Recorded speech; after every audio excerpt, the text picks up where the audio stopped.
We've been looking at the mysterious figure of the Antichrist, and in our last session we considered the New Testament teaching in John's epistle regarding Antichrist, as well as Paul's treatment of the man of lawlessness or the man of sin in 2 Thessalonians. And as I mentioned at that time, we see a interrelatedness between the concept of the Antichrist, the man of lawlessness, and the beast that is described in the book of Revelation. And today we're going to turn our attention to the book of Revelation and its teaching regarding the beast. It's found in chapter 13 of Revelation, beginning in verse 1. We read this: "And then I stood on the sand of the sea, and I saw a beast rising up out of the sea, having 7 heads and 10 horns, and on his horns 10 crowns, and on his heads a blasphemous name. Now the beast which I saw was like a leopard, his feet were like the feet of a bear, and his mouth like the mouth of a lion. The dragon gave him his power, his throne, and great authority. And I saw one of the heads as if it had been mortally wounded, but its deadly wound was healed. And all the world marveled and followed the beast. So they worshipped the dragon who gave authority to the beast, and they worshipped the beast, saying, 'Who is like the beast? Who is able to make war with him?' And he was given a mouth speaking great things and blasphemies, and was given authority to continue for 42 months. Then he opened his mouth in blasphemy against God, to blaspheme his name, his tabernacle, and those who dwell in heaven. It was granted to him to make war with the saints and to overcome them. And authority was given him over every tribe, tongue, and nation. All who dwell on the earth will worship him, whose names have not been written in the book of life of the Lamb slain from the foundation of the world." Then we go on to read more about the beast in verse 11. "And I saw another beast coming out of the earth, and he had 2 horns like a lamb and spoke like a dragon. And he exercises all the authority of the first beast in his presence, and causes the earth and those who dwell in it to worship the first beast, whose deadly wound was healed. He performs great signs, that it even makes fire come down from heaven on the earth in the sight of men. And he deceives those who dwell on the earth by those signs which he was granted to do in the sight of the beast, telling them who dwell on the earth to make an image to the beast who was wounded by the sword and lived. He was granted power to give breath to the image of the beast, and the image of the beast should both speak and cause as many as would not worship the image of the beast to be killed. He causes all, small and great, rich and poor, free and slave, to receive a mark on their right hand or on their foreheads, and that no one may buy or sell except one who has the mark or the name of the beast or the number of his name." Here is wisdom. Here is this cryptic, mysterious message. "Let him who has understanding calculate the number of the beast, for it is the number of a man. His number is 666. Now, the first thing we understand about the beast is that he rises up out of the sea, and he is described as having 10 heads and all these crowns and all of that sort of thing. And we saw earlier that there were references to the one who was alive, who was a king at this time in chapter 13, that we identified with the Emperor Nero of the Roman Empire. Now, if we look at the imagery and the military power of this beast that comes out of the sea, that has the 7 heads and so on, most scholars would grant that this is obviously a reference to the military power of Rome, and that the 7 heads refer to the 7 mountains or the 7 hills. One of the ancient references that we find in the literary sources of antiquity to the city of Rome is that Rome was commonly called the Septa Montium, or simply the 7 mountains. mountains because it was established on 7 hills. But out of this Roman Empire or Roman military power is this mysterious figure of the beast who does all these wicked things and who is known by this strange and cryptic number 666, which is called the mark of the beast.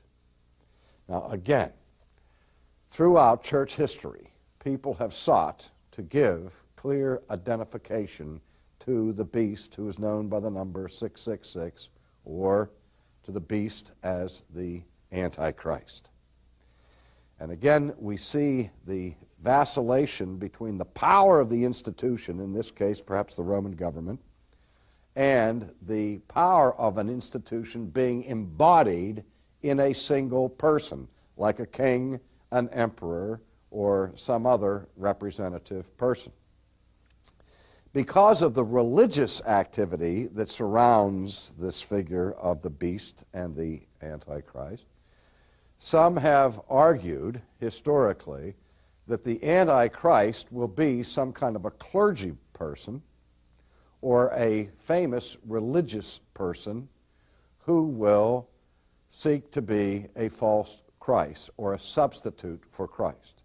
At the time of the Reformation, the most popular candidate for fulfilling the image of Antichrist was the Pope.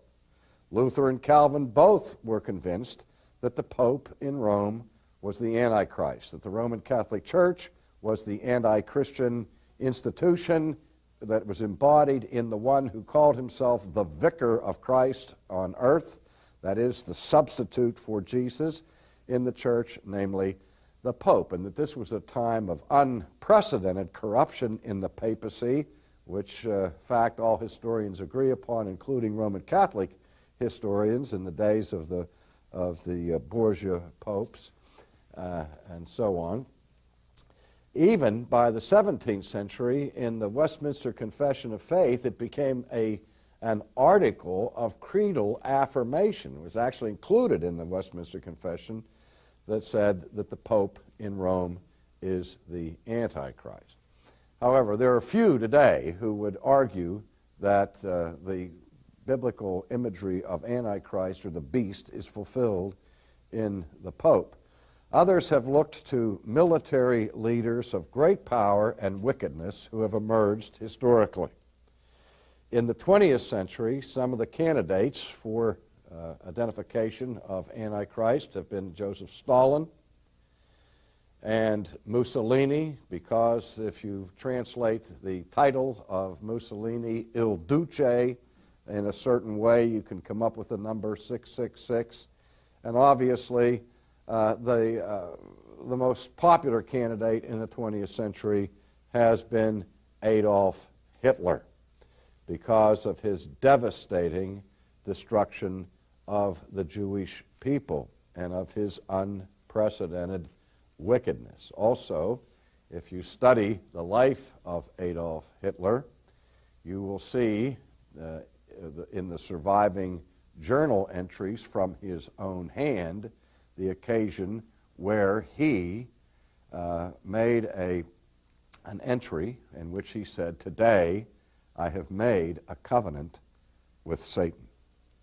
And those who were close to Hitler, some of his closest henchmen, were actively engaged in Satanism. And of course, the surprising military might of the Blitzkrieg and all thought that it was demonic in terms of its support. But again, since the passage of time, not too many people are looking now at Hitler as the fulfillment of the Antichrist, as had been in previous generations. Now, again, if we follow the process that we've been examining here in terms of our study of the time frame references of the Mount of Olives discourse, the time frame references of the book of Revelation, And we continue to struggle with this sense of the radical nearness of the time of fulfillment of so many of these prophecies that are set forth in the New Testament. Obviously, it would be important for us to consider the question of a first century fulfillment of this prophecy. Again, the man of lawlessness was said to be already at work. 2, the spirit of the Antichrist was already in the world, and John announced his near manifestation. And 3, the language of the book of Revelation, which speaks about those things that must shortly come to pass, coupled with the very nature of the literary descriptive forms that we find in Revelation that many scholars say was written in a kind of code in order to protect the Christian community that was engaged in reading this information from discovery and persecution. We also know that the first century church endured enormous persecution, first at the hands of the Jewish community, but then secondly at the hands of the Romans. And one of the most significant persecutions arose in the decade of the 60s under the authority of Nero. And it was under Nero's authority that the persecution of Christians began, and as tradition tells us, Nero himself perhaps started the great fire that destroyed so many sections of Rome and turned around and blamed it on the Christians, which caused the Christians to come in great popular disfavor at that time.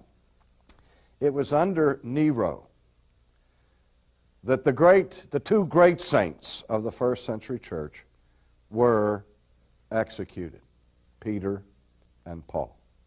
Both of them were martyred under the reign of Nero and at his command. Now, if we consider the possibility of a first century candidate, and a candidate who would appear before the coming of Jesus in terms of the destruction of Jerusalem and the judgment coming of Christ on the temple and on the Jewish nation, we would be looking for somebody who would appear, obviously, before 70 A.D. If that is the time frame in which we are restricted to work for the fulfillment of this concept of Antichrist, then obviously the most likely candidate would be Nero. In the ancient world, even among pagans, nobody distinguished themselves for their wickedness to the degree that the Emperor Nero did. Nero's life was a life of radical violence and debauchery. He murdered several of his own family members. He castrated a boy and then, quote, married the boy. He brutally murdered his own wife while she was pregnant by kicking her to death.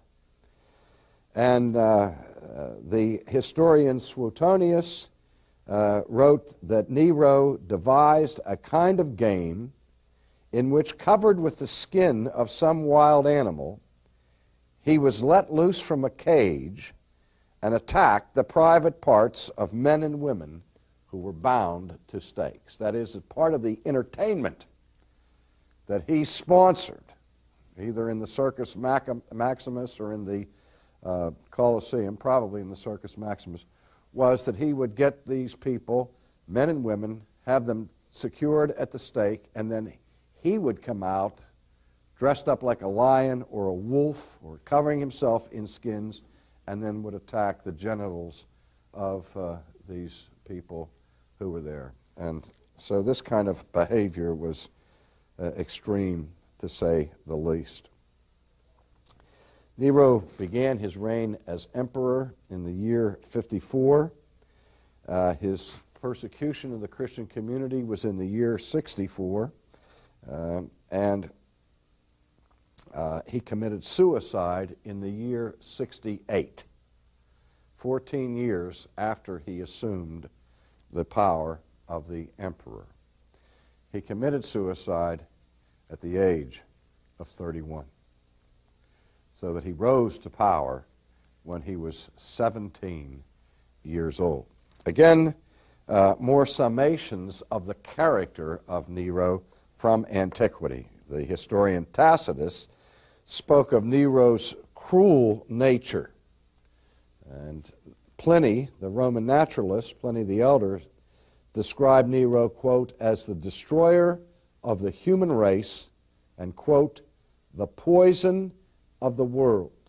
The Roman satirist Juvenal spoke of, quote, Nero's cruel and bloody tyranny. And Apollonius of Tyana specifically says in his writings that the favorite nickname that people had for Nero was simply the Beast. He makes this comment: in my travels, which have been wider than ever man yet accomplished, I have seen many, many wild beasts of Arabia and India. But this beast that is commonly called a tyrant, I know not how many heads it has, nor if it be crooked of claw and armed with horrible fangs. And of wild beasts you cannot say that they were ever known to eat their own mother. But Nero has gorged himself on this diet. And so the historical record, not from the Christian community, but from the contemporaries of Nero, from the Roman culture itself,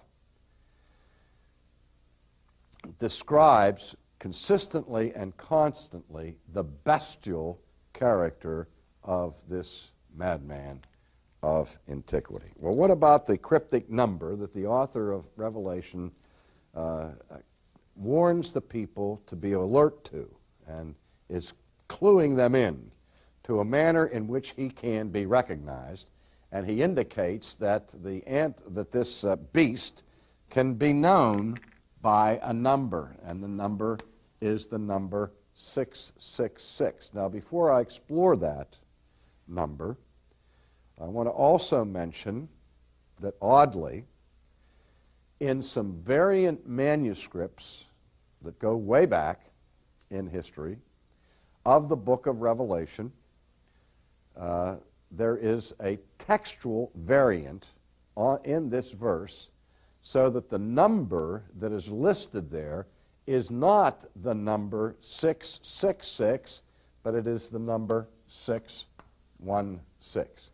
Now, a textual variant is usually understood to take place when the original manuscript was copied by hand by a monk or by somebody, and in the process of copying, in that laborious, tedious process of copying word for word the text of Scripture, occasionally a letter was missed, or somebody forgot to cross a T or dot an I, or a simple mistake entered into the process. And by this careful study of the existing manuscripts that we have from antiquity, we see that these things happened, and several examples of them. But this may be of special significance, as we shall see in a moment. In the ancient world, cryptograms were a common thing. A cryptogram was an encoded message whereby numbers and letters were related. Now, in the three major language groups that we're concerned about here in antiquity, namely Hebrew, Greek, and Latin, all three of them had systems of using their letters for numbers, so that all three languages were used in cryptogrammatical ways. We're familiar with this even today, at least with respect to Latin, because we are aware of the use of Roman numerals. And Roman numerals are simply Latin letters that have a numerical value, like the Latin letter X has the numerical value of 10. The Latin letter V has the numerical value of 5. The Latin letter M has the numerical value of 1,000, and so on with D and L and I and other letters that have a clear numerical value. Now, this was also true in Hebrew. And if we looked at the name of Nero in Hebrew, we get the name transliterated Neron Kaiser. That is Nero Caesar. And in the Hebrew alphabet and numerology, this name, Nero Kaiser, when translated into numbers, comes to the number 666. Exactly. However, in the ancient world, the Greek name of Caesar changed from Neron Kaiser to Nero Kaiser, a very slight variation in the writing, and the Greek numerical equivalency of the Greek form of the name of the Emperor Nero came out to the number 616.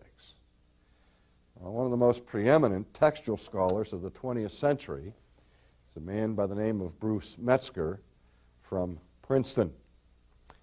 And Metzger once offered the opinion that in his judgment, as the supreme textual critic in the world today, that his judgment was that in all probability, the textual variant in the Greek that was found in antiquity, where the number is 616 rather than 666, was an intentional variation, so that Greek-speaking people would be able to discern the number on the basis of the Greek language rather than requiring them to know Hebrew in order to understand this encoded cipher. We also know that during Caligula's reign and the reign of Nero, there was a rapid expansion of emperor worship within Rome. And some of the earlier emperors, such as Augustus himself, were given the honor of being regarded as deities after their death.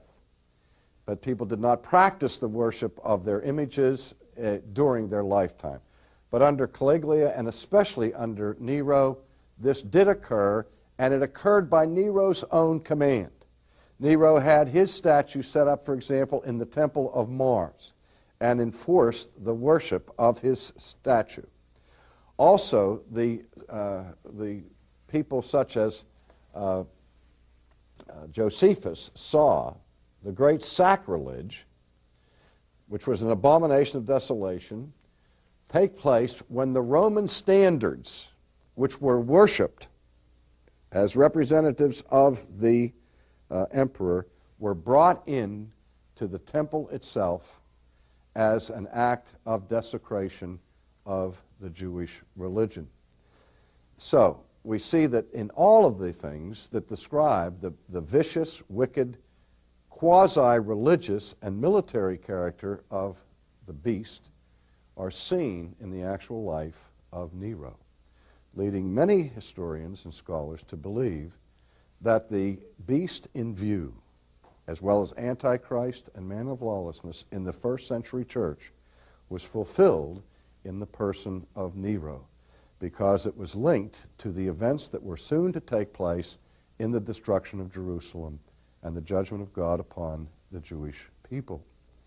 Now, others who also are impressed by Nero's candidacy for the identity of the beast say that at least Nero was a type of the beast and Antichrist, and those who believe that the Antichrist is still future, yet to come, say that he will be like Nero in his manifestation.